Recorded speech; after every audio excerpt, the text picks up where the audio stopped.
জীবনে এই তিনজনকে কখনো ক্ষমা করতে নেই। নাম্বার 1, ভালো না বেশে যে তোমার সাথে অভিনয় করেছে।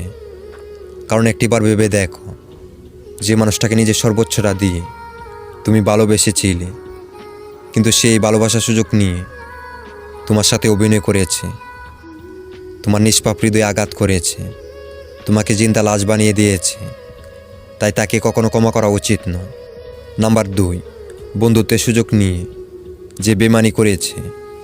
পরিবারের বাইরে যাকে বিশ্বাস করি সেটা হলো আমাদের বন্ধু। তাদের সাথে অনেক স্মৃতি জড়িয়ে থাকে, কিন্তু তারা যখন নিজের স্বার্থের জন্য আমাদের সাথে বেমানি করে, তখন সত্যি অনেক কষ্ট হয়।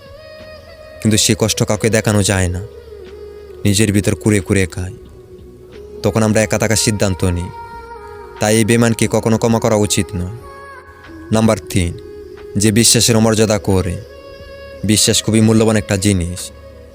মানুষ সবাইকে বিশ্বাস করতে পারে না। মানুষ তাকে বিশ্বাস করে যাকে সে ভালোবাসে আর সবচেয়ে আপন ভাবে।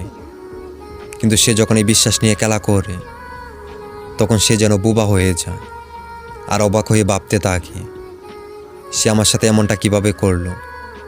আর এই ছিল 3 জন ব্যক্তি যাদেরকে কখনো ক্ষমা করা উচিত নয়।